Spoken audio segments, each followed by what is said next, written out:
Margot Segatti, o que tu tens de informação? Nós conseguimos um contato, Alberto, com o Domingos Dirceu Franco. E onde é que ele está? Ele está em Alepo, na Síria.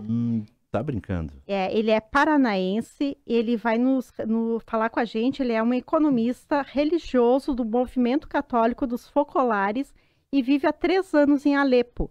Ele trabalha com um programa de geração de renda para pessoas que perderam tudo durante a guerra. Ele vai contar um pouquinho dessa história para a gente. Então, Domingo Dirceu, direto de Alepo, na Síria. Aconteceu um terremoto ali na Turquia, Síria é no lado, perto, e é um contato que a gente faz. Domingo, bom dia.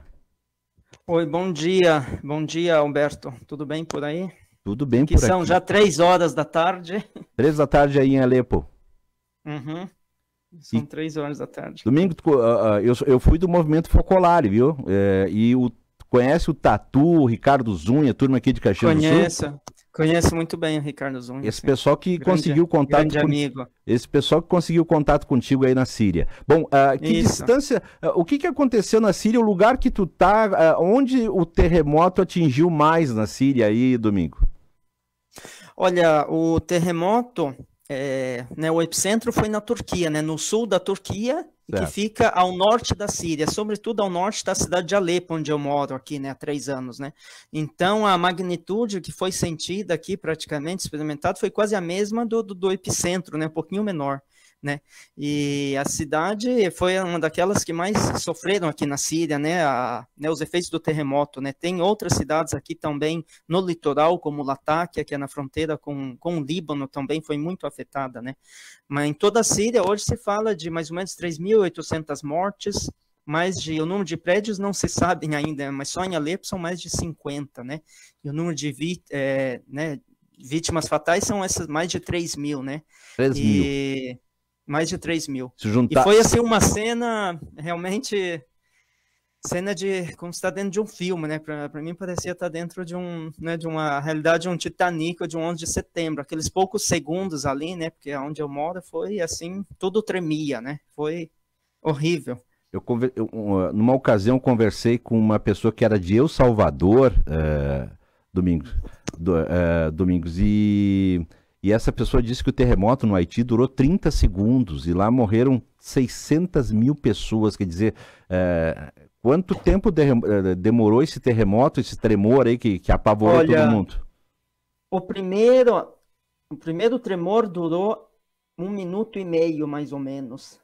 1 minuto e meio. Foi uma coisa assim. Depois seguiram outros, né? Um pouco menores, mas sempre na intensidade acima de 6, né? Que é um nível muito, muito alto, né?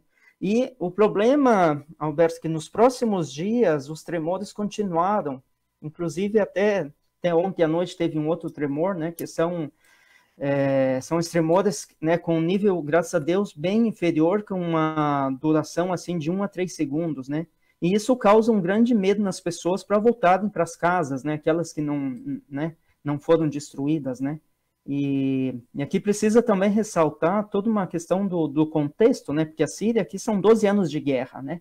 Tem todo um contexto, mais de 90% vive abaixo da linha de pobreza, energia elétrica fornecida 2 horas por dia, tem uma pobreza enorme, enorme aqui, né? E até mesmo a questão da cidade, muitos desses prédios que desabaram já tinham sido atingidos durante esses anos de guerra, né? Então, muitos que não desabaram ainda, toda a defesa civil estão trabalhando até para fazer com que demolir esses prédios, porque podem cair a qualquer momento, né? Ontem vários prédios foram demolidos, porque praticamente só faltava como um vento forte para que eles caíssem. Meu Deus. Novamente. Né? A Síria, eu vou te perguntar coisas aqui que realmente eu li algumas coisas, mas talvez eu te pergunte coisas óbvias. A Síria está dividida em 2, aí tem um grupo terrorista que quer derrubar o presidente, é isso? E como é que se faz o atendimento a um lado que não passa ninguém? Como é que pode explicar isso? Olha, o contexto aqui, então nem vou entrar muito no contexto político, geopolítico, é muito complicado, né, por outras questões também que não posso entrar. Mas, é claro, tem toda uma questão, região de Idlib, por exemplo, que é controlado por um grupo, não pelo grupo do governo, e ali a ajuda chega, sobretudo, né, também através da Turquia, que é digamos, é uma região também que é controlada pela Turquia, né? Uma região ocupada aqui, né?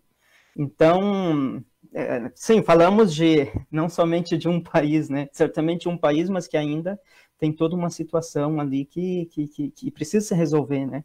Sim. E aqui nós temos toda uma questão também, Alberto, ligado a isso aí, a questão das sanções internacionais, né? O embargo, né? Que foram impostos à Síria pelos Estados Unidos, pela Europa, ou seja, que dificulta a chegada de ajuda humanitária, né?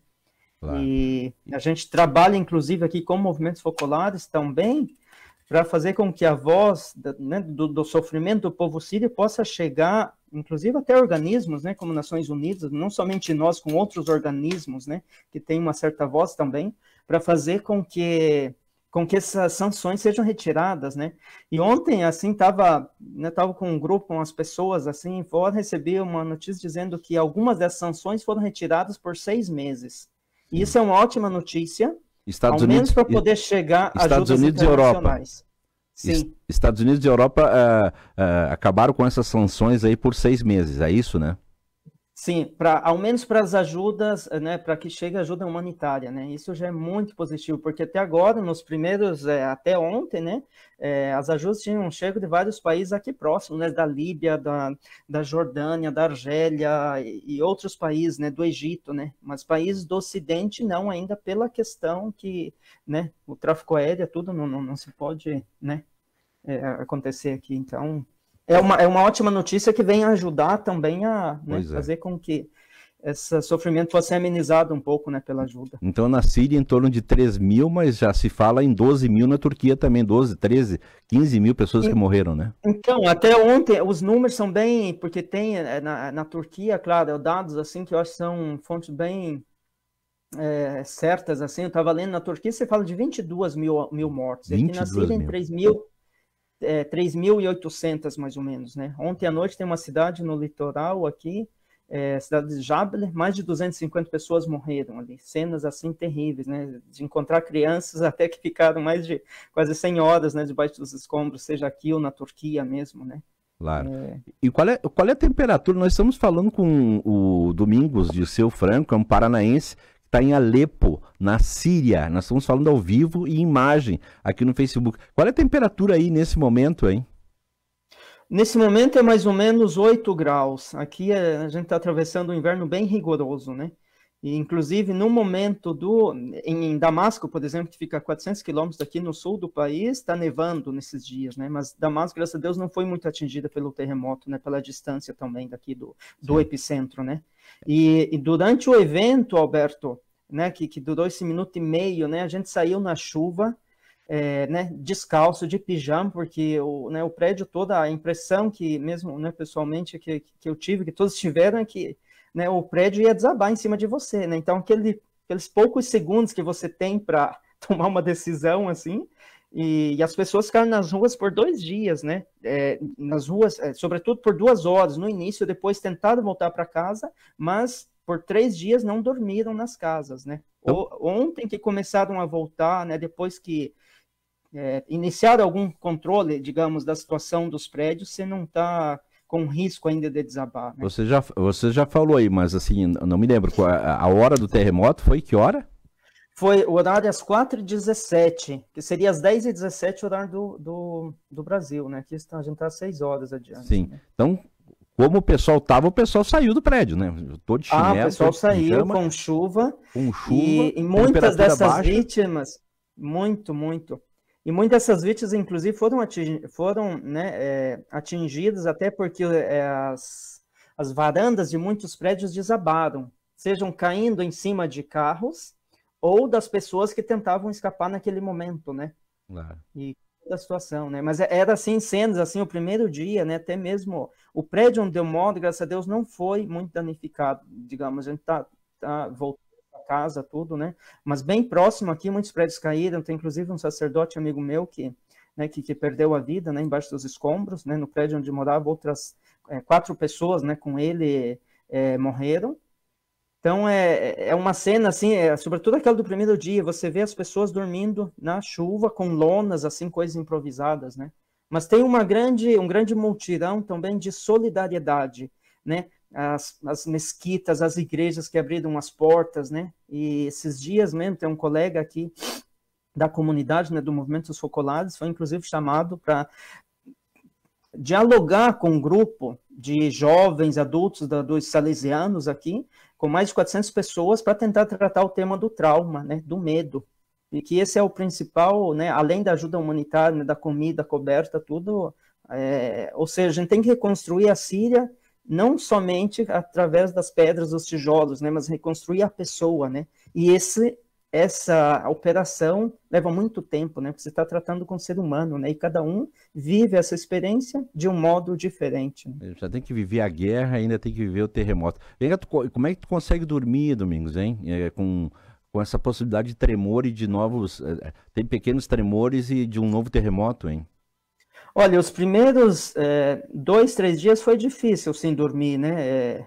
Eu lembro a primeira noite, né? Nós acolhemos aqui em casa também umas pessoas que vieram dormir, né? E nós conversando assim com as pessoas aqui, vamos fazer um turno assim, né? Eu, por exemplo, fiquei das 10 até meia-noite acordado, os outros iam dormir. Se acontecer alguma coisa, ao menos alguém, né? Estava ali de alerta, né? Mas quando estava indo para dormir, era às 11h30 e um outro tremor, né? Aí você acha que você dorme? Claro que não, né? Às 4 da noite, um outro, né? Desses mais leves, né? Que duraram 3 segundos. Porém, você está nessa realidade que você pode durar 3 segundos, como pode durar mais, né? Sim. Mas graças a Deus está amenizando a situação e os tremores que tem agora são bem leves, quase nem se sente, né? Claro. Muitos dias que levam 9 dias para que a Terra se, né? Esses tremores, né, de ajustamento. E no teu caso, na região onde tu tá, foi um pouco menor o terremoto, mas tu chegaste a ver vítimas, enfim, aquelas cenas horríveis nas ruas que a gente vê pela TV? Sim, sim. Quando estavam retirando corpos, né, desse prédio aqui próximo de casa, né? E outras regiões são mais longe daqui, né? Nos bairros onde eu moro aqui são 2 ou 3 prédios que desmoronaram, e tem mais vítimas, assim, desses escombros que caíram das varandas dos prédios, né? Mas outras regiões piores é mais longe daqui que eu não tive acesso, né? E fica mais difícil o resgate debaixo dos escombros por causa do frio, né? Justamente, né? E, né, debaixo de frio e chuva. Mas, realmente, eu acho que nesses momentos, né, acho que o ser humano acorda um pouquinho, né? Para sua... né, diante da sua vaidade, do seu egoísmo, às vezes divisões, né, então você experimenta realmente, você vê pelas ruas, né, um grande multidão de ajuda, jovens, assim, que, olha, passam a noite, né, ajudando a distribuir comidas, né, como nesse encontro que eu comentei com as 400 pessoas, né, passamos ali mais de 4 horas com eles, não somente dialogando, mas também, né, escutando essas histórias, né, procurar, na medida do possível, ser esse, né, com toda a fragilidade pessoal de cada um, né? Porque o medo, eu experimentei, o outro experimentou, né? Mas, ao mesmo tempo, a nível também psicológico, não negar esse sofrimento, até mesmo, acho que é uma das coisas mais complicadas, que não se deve dizer, por exemplo, para uma criança, não precisa ter medo, né? É justamente, o medo é algo normal, a partir do momento que eu compartilho também o meu medo, né? Talvez as crianças que são mais vulneráveis, elas também conseguem aceitar uma realidade que faz parte da realidade humana, né, sem ter que esconder essa realidade, né? Então, são temáticas que são importantes que a gente procura tratar também com todas as pessoas, né? Bom, e Domingos, tendo presente a minha fragilidade, né? Claro.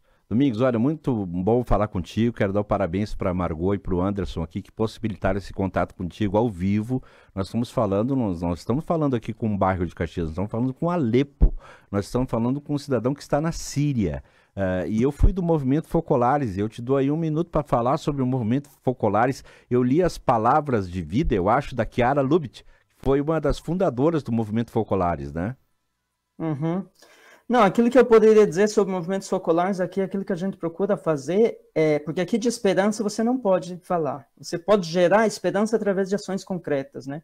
Eu mesmo trabalho com projetos de geração de renda, implementamos em 1 ano e meio 48 projetos de geração de renda para as pessoas que perderam tudo durante a guerra, né? Então, o amor de Deus chega a essas pessoas através das ações concretas, né? Sem ter que você fazer uma pregação ou conversão ou coisa de outro tipo, mas é a experiência da proximidade dessas pessoas através das ações concretas, né? Que experimenta o amor de Deus através, né, de Deus que responde às necessidades delas. Tá bom, Domingos, um abraço para ti E um agradecimento também ao Tatu, né? Conhecido Tatu aqui, ao Zunho, que deve estar te escutando, pessoal aqui do Movimento Focolares de Caxias do Sul, que possibilitaram esse contato contigo aí na Síria. E que nada mais aconteça, e que vocês continuem ajudando as pessoas, que a gente não tenha mais vítimas fatais, que os terremotos aí parem, né? E que isso sirva de exemplo também para a Síria, que vive nessa guerra civil aí terrível. Obrigado pela oportunidade, sobretudo a oportunidade, como eu digo, fazer com que a voz do povo sírio possa ser escutada, né? Esse é o principal objetivo. Obrigado. Grande abraço, obrigado. Grande abraço, tchau. Nós falamos com Domingos Franco, ele é um economista religioso do movimento católico dos Focolares, vive há 3 anos em Alepo, na Síria, e trabalha com um programa de geração de renda para as pessoas que perderam tudo durante a guerra. Cara, que parabéns aí, Anderson, parabéns, Margot, por terem conseguido esse contato ao vivo, direto de Alepo, na Síria. Nós estamos acompanhando esse terremoto que aconteceu na Turquia, a Síria fica ao lado, a Síria está em guerra há muito tempo, né? Tem grupos terroristas que querem derrubar o governo que dizem que é um governo ditatorial. Então, além da guerra civil, eles enfrentam essa dificuldade aí do terremoto. E o movimento Focolares é um movimento que trata de unidade, né? Eu, quando participei do grupo do movimento Focolares, era aqui no Pio Décimo. Então as músicas são lindas, né? O esporte, o teatro, a unidade, tudo isso faz parte desse movimento Focolare, que eu tive o prazer de, na minha adolescência, participar e cantar muitas músicas. E recebi, né, de presente, Margot, o livro do movimento Focolares, do nosso amigo Michel Zata, falecido. Michel Zata me deu um livro com todas as canções. E tem Mariápolis, que é um encontro de jovens, que eu participei em Santa Maria 5 dias na minha adolescência, participando da Mariápolis, que é um encontro com palestras, com atividades, com muita música. É muito bacana esse movimento aí.